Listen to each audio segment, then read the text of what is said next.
जिंदगी के आईने में सभी श्रोताओं को असीम सक्सेना का नमस्कार। जिंदगी सांसों की सरगम पर एहसासों की रवानी, कुछ पाने कुछ खोने की कहानी। समय इंसान को बहुत कुछ देता है, बहुत कुछ हाथों से फिसल भी जाता है। जिंदगी में एक वक्त ऐसा भी आता है जब हम कुछ पल ठहरते हैं, जिंदगी के आईने में बीते हुए लम्हों को निहारने की कोशिश करते हैं।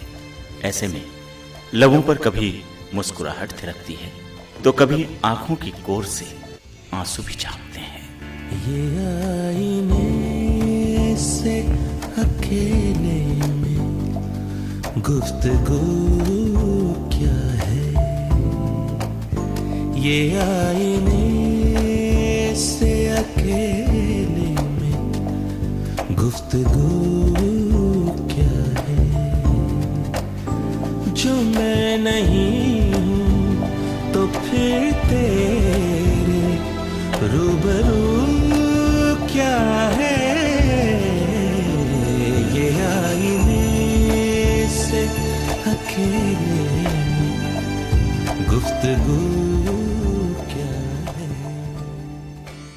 जिंदगी के आईने में श्रोताओं, इस प्रोग्राम में आज हमारे साथ वो शख्सियत है जिसने आकाशवाणी रामपुर को ऊंचाइयां दी हैं, जो आकाशवाणी रामपुर के टॉप ग्रेड गजल गायक हैं, बहुत अच्छे इंसान हैं और बहुत प्यार करने वाले शख्स हैं। हमारे साथ आज हैं जमील अहमद साहब। एक जाना माना नाम, रेडियो के जरिए, टीवी के जरिए, फिल्मों के जरिए वो आप तक पहुंचे हैं और आज हम उनकी जिंदगी के बारे में उन्हीं से कुछ सवाल करेंगे और जानेंगे किस ढंग से उन्होंने अपने जिंदगी का सफर तय किया है। जमील अहमद साहब, प्रोग्राम में आपका बहुत बहुत स्वागत है। बहुत छोटेपन से आप आकाशवाणी रामपुर से जुड़े रहे हैं। आकाशवाणी रामपुर को आपने अपनी जिंदगी में क्या स्थान दिया है? बड़ी खुशी हुई कि आपने मुझे आकाशवाणी रामपुर स्टूडियो में बुला के ये बातें मेरी जिंदगी के बारे में दरियाफ्त की। बड़ा अच्छा है। कोशिश करूंगा कि सच्चाई के साथ आपको मैं बताऊं कि मैंने कैसे जिंदगी गुजारी और रेडियो से, आकाशवाणी से मुझे क्या मिला। बड़ी मुश्किलात के साथ मैं अपनी जिंदगी को आगे बढ़ाया है। कुदरती निजाम है ये कि किसी चीज से हटना चाहो तो भी आदमी हटता नहीं है, उसके जो नसीब में होता है वो होता है। मेरी पढ़ाई रुकी, मेरी बहुत छोटी उम्र थी, 5वीं 6वीं क्लास तक पढ़ा। उसके बाद हमारे घर में म्यूजिक का सिलसिला था, सब बड़े प्रेम के साथ इस काम को करते चले आ रहे थे। बाप दादा, फादर ने, हमारे वालिद ने हमारे चाहा कि हमारे बाद हमारा नाम अगर रहेगा तो 3 हम भाई हैं, उनमें से एक मुझे उन्होंने चुना और किसी को इस काम के लिए, मकसद म्यूजिक से ताल्लुक रिश्ता किसी का नहीं है। मैंने लगभग 5 या 6 साल की उम्र से सारेगामा से स्टार्ट किया। तो अपने फादर से ही आपने? जी, मेरे फादर तबला और ढोलक के बहुत बड़े उस्ताद थे जी, इसमें कोई शुबा नहीं। नवाब रज़ा अली खां के यहाँ पे स्टेट में मुलाजिम भी थे, दादा भी थे, चचा भी थे, भाई भी थे। मेरे काफ़ी लोग, मेरे 8-10 लोग मेरे ख़ानदान के वहाँ थे। म्यूज़िक में ही अरबाब निशात कहा जाता है वहाँ पे। तो खैर, तो जब मैंने शुरू किया तो उस लगभग 5-6 साल की उम्र होगी। फिर मुझे फ़ारसी की चीज़ें और ये वो, तो उर्दू, फ़ारसी, हिंदी, कुछ ऐसा लाइन पड़ी के कुछ कव्वाली का रंग भी आया, कुछ गीत का भी आया, कुछ भजन का भी आया, वगैरह वगैरह। तो मकसद ये कि मेरे उस्ताद, फिर जब मेरी कोई 8-10 साल की उम्र होगी तो उस्ताद वजीर खां साहब का मेरे वालिद ने शागिर्द कराया मुझे, और शागिर्द कराने के बाद वो रामपुर में एक ऐसे उस्ताद थे कि उनसे बड़ा उस्ताद मेरी नज़र में रामपुर में नहीं था। अब कोई भी अगर इस बात को सुनेगा तो वो यही कहेगा कि जमील ये बात सही कह रहा था कि उस्ताद छोटे वजीर खां साहब के मुकाबले का कोई भी उस्ताद रामपुर में पैदा नहीं हुआ। टप्पे के बहुत अच्छे गायक थे, ख्याल के बहुत अच्छे, ठुमरी, दादरा, सारिंगी ऐसी बजाते थे कि आदमी रोने लगता था। तबला ऐसा बजाते थे कि उस्ताद थरकवा खां साहब ने ये कहा कि वजीर हुसैन, ये गट्टे अगर मुझे मिलते तो मैं दुनिया का अकेला आदमी होता। क्या खूबसूरत बोल काटता है, क्या वगैरह वगैरह। तो हमने उनको तबला भी सुना, सारिंगी भी सुनी, गाना भी सुना, और सीखते सीखते मर गए। उन्होंने ना कुछ पैसा कुछ नहीं कमाया। वाकई ऐसे प्रेमी लोग थे कि म्यूजिक से इतना प्रेम कि पैसे को करीब ही नहीं आने दिया। ये अच्छा, उनकी अजीब और गरीब दिमाग से भी वो ऐसे थे कि यहाँ से घर से निकलते थे शाम को, तो घर से जब शाम को निकलते थे तो वो अपने दो एक बैठ के थी वहां पे, डॉक्टर शोर थे और वगैरह वगैरह, तो उनके यहाँ बैठे। अब वहां से वापस हो रहे हैं रात के 12-1 बजे। रात के 12-1 बजे जब वो वापस होते तो मेरी कुंडी खटखटाई जाती थी। भाभी बच्चा सो गया, जमील सो गया, जग रहा है। तो कहा कि उस्ताद वो तो सो गया, तो उनका मैं खाना खाऊंगा। तो मेरी वालदा, एक छोटा सा घर था हमारे पास किराए का, उसमें वो पर्दा डाल दिया करती थी और चूल्हे पर उसी वक्त उनके लिए 2 रोटी बना के उन्हें खिलाया करती थी। फिर वो मुझे उठाया करते थे, डांट के, प्यार करके, या गरज है कि किसी भी सूरत में मुझे रात को उठाया जाता था। और मेरे सर जो था वो हारमोनियम पे कभी लग गया तो कभी तबले पे लग गया। इतनी नींद होती थी। 12-1 बजे कोई उस्ताद का कोई टाइम है ट्यूशन का या सिखाने का। बड़ी अजीब व गरीब जिंदगी। अच्छा, हालात मेरे बड़े अजीब व गरीब रहे। बड़ी मुश्किल से मैं आगे बढ़ सका, क्योंकि यहाँ रामपुर क्या, कुछ म्यूजिक का तो मुझे मालूम होता है कि इसमें कंपटीशन ज्यादा है। लोग अगर कोई अच्छा काम करता है तो उसे आगे बढ़ाते नहीं, बल्कि जलेसी और वो जो पैदा हो जाती है ना जलन, उससे वो चाहते हैं कि ये आदमी आगे ना बढ़े। तो वो भी मेरे साथ बहुत रहा। मगर ये कि फिर मुझे एक ब्रेक मिला, जो उस वक्त होगी मेरी कोई 12 साल की उम्र। तो मेजर मंजूर खान साहब थे और यहाँ के बहुत बड़े उस्तादों में थे। उनसे अच्छा हारमोनियम गणपत राय जी के बाद सैयद एक थे मजले मियाँ, और वो उनका हारमोनियम मेकर भी थे। उनके यहाँ हारमोनियम सरकारी बनते थे और वो दोनों बाप बेटे हारमोनियम बजाते थे। क्या खूबसूरत हारमोनियम बजाते थे। उन्होंने कहा कि नवाब साहब से कि जब एक लड़का है हुजूर, अगर सरकार आप इजाज़त दें तो हम सुनवाएं। तो उन्होंने कहा। तो एक दिन फिएट गाड़ी हमारे दरवाजे पे, तो मैं उस वक्त ससुराल में, जो अब मेरी ससुराल है, उसमें किराए पे रहते थे हम लोग। तो मुझे 103-4 बुखार था और टॉन्सिल मेरे गले आए हुए थे, लेकिन मेरे हालात इस काबिल नहीं थे कि जो कोई। मैंने कहा कि मैं चलूंगा। बाप ने कहा मेरे कि इब्ने अली मियाँ मंजू साहब, दोनों बाप बेटे, कि उसको तो बहुत तेज बुखार है, लिहाजा। तो मैंने कहा कौन आया है जी? तो कहा कि नवाब साहब के यहाँ से गाड़ी आएगी। मैंने कहा मैं चलूंगा। तो असीम साहब, आप यकीन करें कि मैंने इतनी हिम्मत करी 12 साल की उम्र में, और इतनी सी पतली सी शेरवानी, लगभग छटांग भर का था मैं, तो वो पहन के और टोपी वोपी लगा के और दरबार में। कुछ यादें हैं धुंधली सी उस दौर की, जब आप नवाब साहब के दरबार में परफॉर्म करने गए हों और वहां से आपको शाबाशी मिली हो? मैं वही सुनाने जा रहा था कि जब मैं पहुंचा तो वो बेगम साहब और नवाब साहब और इब्ने अली मियाँ साहब और मेजर मंजूर खान साहब वगैरह वगैरह सब बैठे हुए थे। तो मुझे सलाम का तरीका बताया बाप ने कि जाओ तो ऐसे करके सलाम करना। तो 3 सलाम मैंने किए और जाके ऐसे बैठ गया। लिहाजा वो कहने लगे, अच्छा बुलाओ क्या गाता है ये। मुझे एक हजरत नियाज बे नियाज रहमतुल्लाह अलैह की एक मनक़बत और 1-2 गज़लें याद होंगी, और क्लासिकल की जो तालीम थी और जो भी कुछ था, बस इतना ही मटेरियल था मेरे पास, कुछ ज्यादा। तो मैंने उनके सामने एक मनक़बत पढ़ी थी, ज़हे-ज़ो जलाले बूतराबे फ़ख्रे इंसाने अली मुर्तज़ा मुश्किल कुशाए शेर यज़दाने। तो जो मैं पढ़ रहा था तो म्यूजिक के साथ पढ़ा जा रहा था। तो उन्होंने मेरे वालिद के हाथ में से, उस जमाने में ये ढोल ये नहीं थी बल्कि इतनी चौड़े उसके मुहार कहलाते, तो वो बजाया करते थे। तो वालिद के हाथ से वो गोद से वो ढोलक लेके खुद बजाई उन्होंने, नवाब रज़ा अली खान। और वो ऐसी उनकी थाप जाती थी कि मैं जो हैरत है कि खरताल में सुना था मैंने कि खरताल बहुत अच्छी बजाते हैं, लेकिन साहब जो ढोलक तबला क्या बजाया उन्होंने। तो एक ढोलक हमारी वाली फाड़ी, फिर उसके बाद उन्होंने अपने म्यूजिक रूम में से अपनी ढोलक मंगवाई, वो भी इतनी बड़ी थी जो आज मेरी गोद में भी नहीं आएगी। तो वो बजाई और कहने लगे ठीक है बेगम साहब मैं इसको सही कर लूंगा, ये लड़का है। तो फिर फरमाइश हुई कि कोई गज़ल भी सुनाए।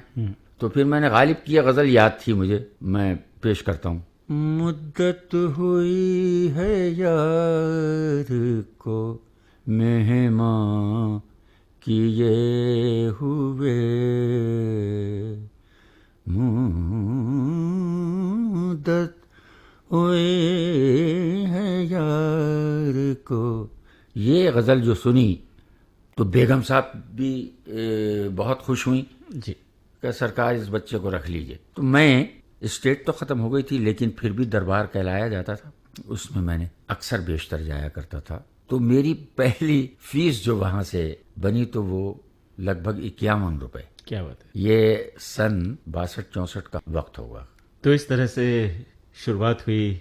नवाब साहब का भी आशीर्वाद मिला आपको, घर की परंपरा और विरासत को आपने बहुत करीने से संजोया और ये कारवां आगे बढ़ता चला गया। अच्छा, जब और आगे बढ़े आप, तब किस किस की शागिर्दी आपको मिली और किन किन ऊंचाइयों तक आप पहुंचे? किसका क्या रोल रहा आपकी? देखिए, ऐसा है कि ये जो आपका रेडियो माध्यम जो है जी। और ये टीवी तो नहीं था उस वक्त जी। सन 71 में मैंने पहला प्रोग्राम किया था जो कि टेलीकास्ट होता था अमृतसर से। अच्छा। तो पहला प्रोग्राम मेरा दिल्ली से हुआ था टीवी पे। तो टीवी की तो बात छोड़ दीजिए इस वक्त, मैं आपको आकाशवाणी से बताता हूँ कि यहाँ पे एक डिस्ट्रिक्ट जज थे, उन्होंने मैंने फार्म भरने की कोशिश की कि आकाशवाणी से मैं भी प्रोग्राम करूँ। मेरे भाई करते थे और सब लोग करते थे, तो मुझे भी शौक था कि मैं भी जाऊँ और मेरा भी आवाज़ कहीं से सुनवाई।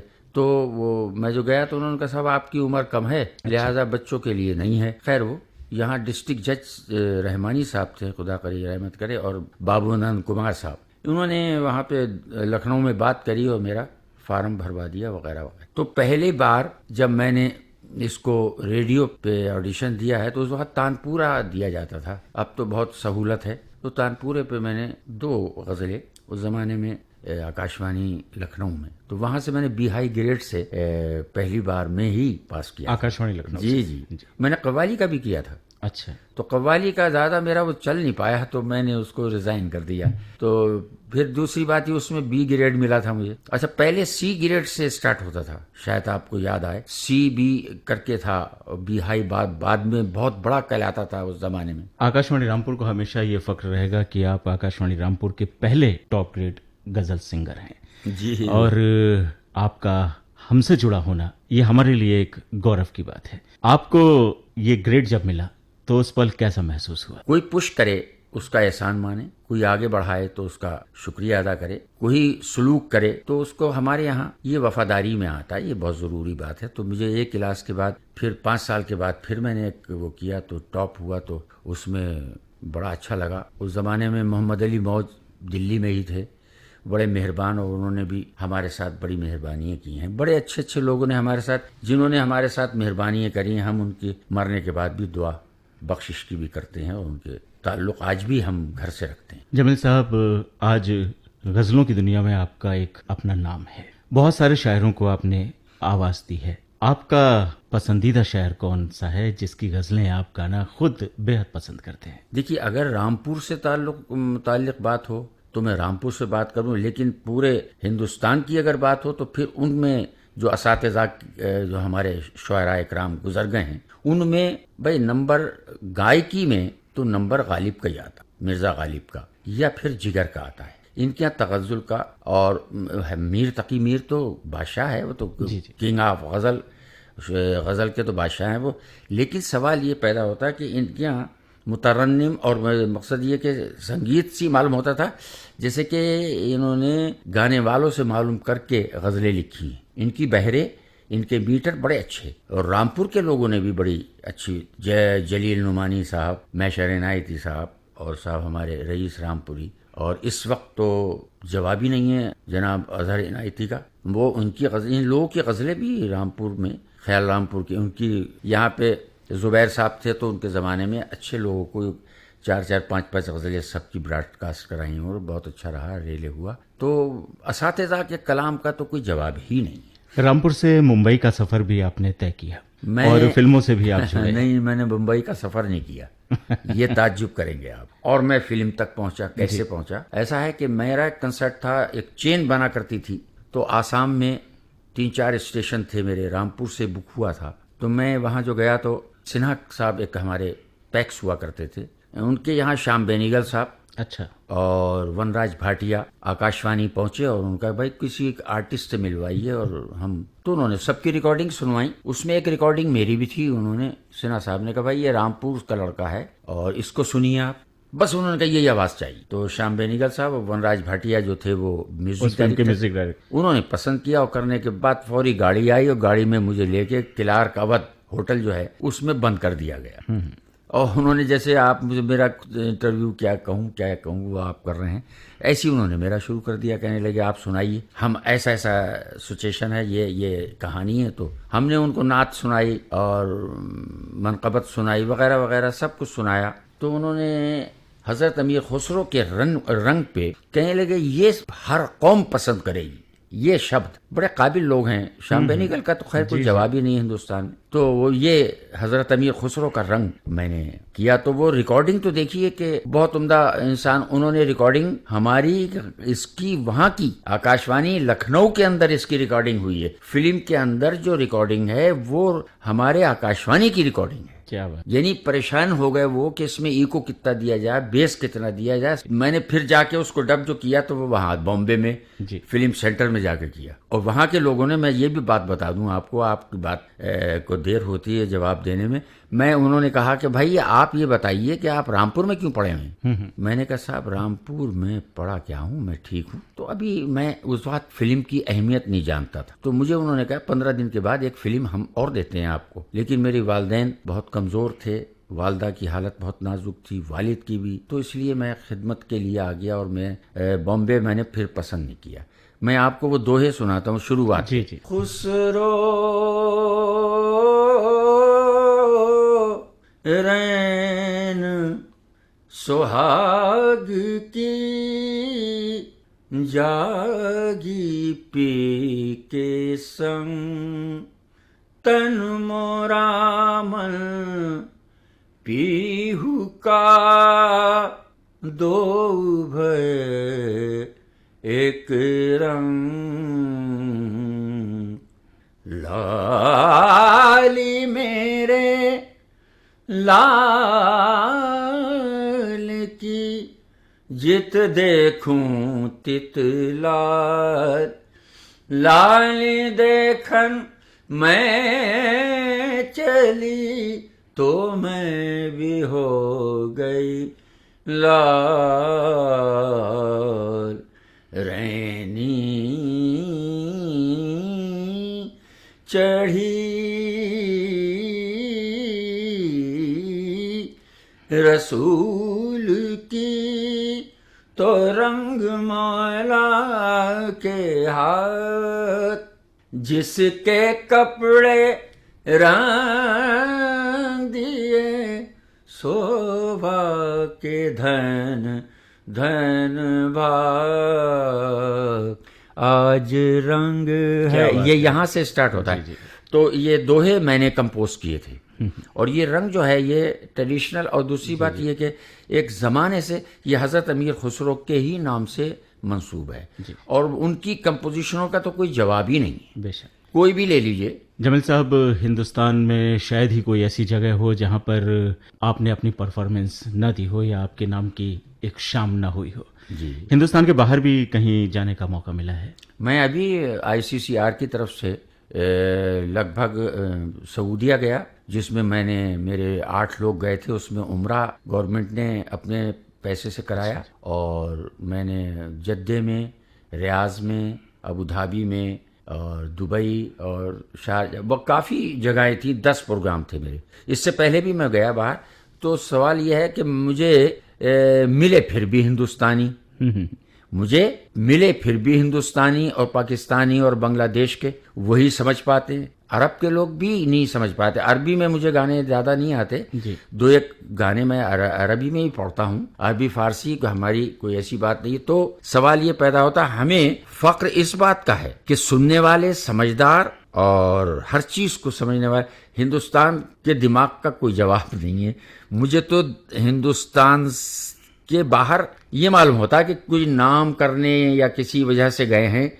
वैसे हमें तो हर शाम यूँ तो यादगार रही होगी, लेकिन जमील साहब की अपनी यादों में कौन सी ऐसी कंसर्ट है, कौन सी ऐसी नाइट है, कौन सी ऐसी शाम है जो आपके लिए बेहद यादगार है और आज भी वो शाम आप भुलाए नहीं भूलते? देखिए, ऐसा है कि कुदरत का निज़ाम ऐसा है मेरे साथ कि असीम साहब आज तक मुझे कोई परफॉर्मेंस मेरी कोई कहीं फेल नहीं हुई। ये मेरी समझ में नहीं आई बात। ये ऊपर वाले की देन है। मैं किसी शाम की तारीफ करूं, मैं टटोलूंगा तो सभी शामें मुझे अच्छी लगेंगी। आप यकीन करें, मैं ट्रेड फेयर में जाता हूं जी, और क्या नाम है, बड़े बड़े एग्जीबिशन और ये और वो कॉन्फ्रेंसें भी की मैंने।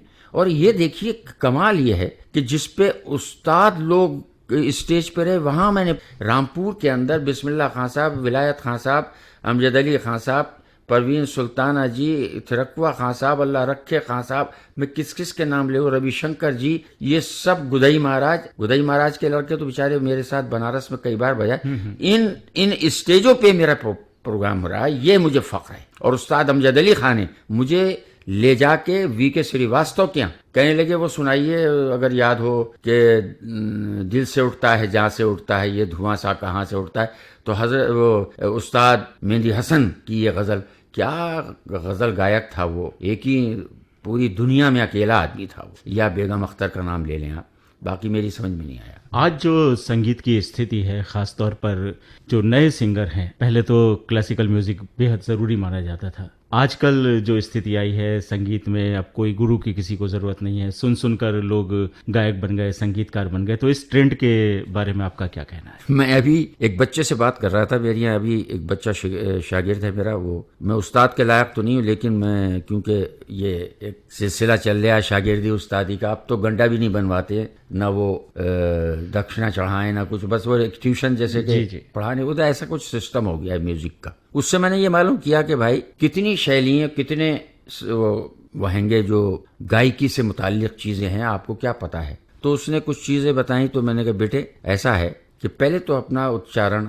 सही करो, समझे आप। तलफ़ुज़ जिसका सही नहीं, ना वो हिंदी सही पढ़ सकता है, ना उर्दू पढ़ सकता है, ना अरबी पढ़ सकता है, ना फारसी, कोई जबान नहीं पढ़ सकता। अब देखिए ना आज के लोग फूल को फूल कहने लगे हैं। ये जरूरी है गाने वाले के लिए। लता क्या नहीं, फिर को उन्होंने फिर कर दिया है। अब ये बताइए कि मैं इन बातों को जब मैं समझाता हूं, तो अब यहाँ पे कुछ होते हैं, किसी ने अजहर कह दिया, किसी ने जमील कह दिया, किसी ने, तो जब तक तलफ़ुज़ नहीं होगा गजल गायकी में। अच्छा, दूसरी बात ये कि अब आप ये चाहते हैं कि आज का क्या सिलसिला चल रहा है, गजल गायकी हो या क्लासिकल हो, ये सब चीजें अपनी जगह अपने अपने मकाम पे महदूद हैं, कायम हैं। इनको कोई मिटा तो सकता नहीं। कितनी कोशिश हो रही है वेस्टर्न और उसकी जी। लेकिन मैंने अभी कंपटीशन जो सारेगामा के या वो सुने, तो उसमें कोई गा वो ही रहे सेमी क्लासिकल जी, कंपटीशन उन्हीं का हो रहा है। मधुबन में राधे का नाच है, तो वो भी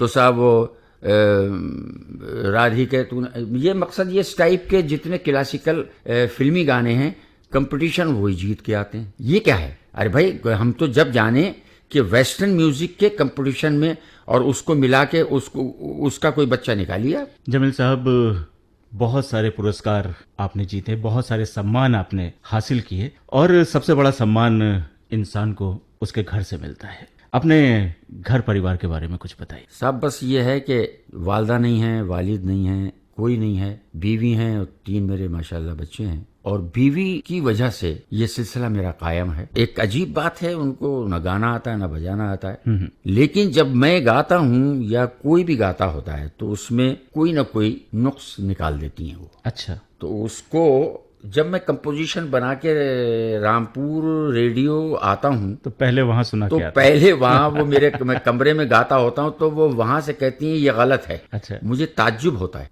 कि तुम्हें कुछ नहीं आता है। अच्छा, दूसरी बात और, क्लासिकल का कोई सॉन्ग बजता हो, ताल चाहे 12 मात्रे का हो, चाहे 16 का हो, या कोई भी उस पे उनका पैर जो चलता है वो लय, पता नहीं, ये मैंने समझा कि ये कुदरती निजाम है। कमाल है साहब। सुर ताल अल्लाह ताला वहां से भेज देता है, और जो नहीं भी जानता उसका पैर चलता होता है और उसका हाथ चलता होता है। संगीत में माना जाता है कि रियाज बेहद जरूरी है, और जो अच्छा कलाकार है हर रोज रियाज करता है। आप भी रियाज के लिए किस तरह से वक्त निकालते हैं अपनी मसरूफ जिंदगी में से? देखिए, मेरा रियाज तो ये था कि मैंने आपसे बताया कि रात को मेरे उस्ताद आया करते थे, तो रात को 12-1 बजे 2 बजे तक मेरा ये सिलसिला चलता था। फिर सुबह उठ के रियाज करता था। फिर मैं बीमार इतना रहने लगा, मेरा पेट खराब हुआ, तो फिर मुझे कसरत कराई गई गाने की वजह से। तो मैं अखाड़े जाने लगा, डंड लगा और बैठ के लगाने लगा। तो फिर अम्मा हमारी रियाज के बाद 5 बादाम घोंट के दिया करती थी वगैरह वगैरह। तो इसकी वजह से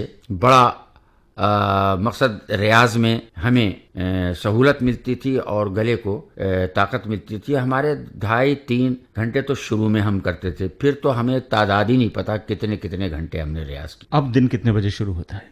अब तो हमारा यह है कि गोली खा के सोते हैं और गोली का जब नशा ख़त्म होता है तो फिर हम उठते हैं। तो फिर कुछ परहेज़ की चीज़ें, अभी भी हम बादाम मुनक्के का सेवन ज़रूर रखते हैं, क्योंकि अगर सीने में दम नहीं है तो गा नहीं सकेगा।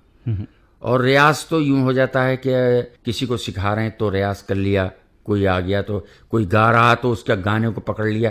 अब रियाज वैसे नहीं होता जैसे हम घंटों किया करते थे। जमील साहब, बहुत सारी ख्वाहिशें पूरी हुई होंगी और बहुत सारी तमन्नाएं अभी पूरी होनी बाकी भी होंगी। मेरी तमन्ना, मैंने बड़ा अच्छा वो उसको तज्जिया किया है। और तज्जिया मकसद ये मैंने ये तय किया है कि मुझे जो इनाम, इकराम, इज्जत, शोहरत मिलना थी, मैं इससे बहुत मुतमईन हूँ। मैं अब ये नहीं चाहता कि आसमान की तरफ जाऊँ, बल्कि मैं चाहता हूँ कि खिदमत करते करते आप लोगों की, रेडियो की, टीवी की, अपनी गवर्नमेंट की करते करते मैं इस दुनिया से गुजर जाऊं। कोई शोहरत की अब तमन्ना नहीं। हमारी ये दुआ है कि आप लंबे समय तक हमारे साथ रहें, आपके संगीत के रंग आकाशवाणी रामपुर के जरिए और संगीत संध्याओं के जरिए श्रोताओं तक पहुंचते रहें। हमारे श्रोताओं से क्या कहना चाहेंगे? मैं तो साहब, मैं अच्छा हुआ आपने मुझसे पूछा, मैं समझा कि आप बात खत्म कर रहे हैं। मैं ये चाहता हूं कि पहले गाने वाले को बजाना चाहता है या सीखना चाहता है गाना या बजाना कुछ भी, तो उसको पहले लालच खत्म करना पड़ेगा। ये जो मैंने आज तक आकाशवाणी के साथ तो कोई गलती शायद नहीं की। वजह, मैंने एक तो बात ये सोची कि फ्री फंड में मुझे चेक भी मिलता है और मेरी पूरी दुनिया आवाज़ सुनती है। कितनी बड़ी शोहरत है मेरी कि यहाँ के अलावा मुझे जानते हैं लोग, और इसमें अगर कोई फ्री मुझे बुलाए तो मैं रिकॉर्डिंग के लिए आ जाता हूँ और आ सकता हूँ जी। और मैं यही कहता हूँ कि लोग जो इसको कमर्शियल समझ के आते हैं, ये गलती है, और गाने वाले को लालच पहले हटाना चाहिए और अपनी कला को आगे बढ़ाना चाहिए। पहली बात, गाने वाले के लिए तलफ़्फ़ुज़ की बहुत ज़रूरत है, अदब की बहुत ज़रूरत है, इबादत की बहुत ज़रूरत है। इबादत नहीं करेगा तो गाना बजाना या कोई भी कला नहीं आएगी, और अगर गलत राह पे जाता है तो वो कला से बहुत दूर हो सकता है। तो मैं चाहता हूँ कि प्यार बढ़ाएं, मोहब्बत बांटें और खिदमत हर एक की करने की कोशिश करें, और अल्लाह या भगवान को भूलें ना। ये कला ऐसी है कि ये बड़ी जल्दी अल्लाह से मिलवा देती। जमील साहब, बहुत बहुत शुक्रिया आपका कि आपने हमारे लिए इतना। मैं तो आपका शुक्रगुजार हूँ कि आपने स्टूडियो में मुझे बुला के और इतनी अच्छी अच्छी बातें आपने मुझसे की कि खैर, बहुत बहुत इनायत आपकी, शुक्रिया। और आकाशवाणी परिवार का भी मैं शुक्रगुजार हूँ।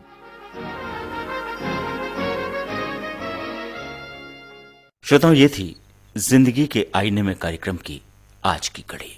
अगले अंक में फिर हमारे साथ होगी एक और शख्सियत। तब तक के लिए असीम को आज्ञा दीजिए। नमस्कार। ये आईने से अकेले में गुफ्तगू क्या है, ये आईने से अकेले में गुफ्तगू क्या है,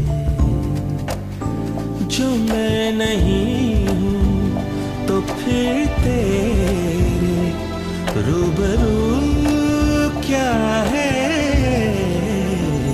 ये आईने से अकेले में गुफ्तगू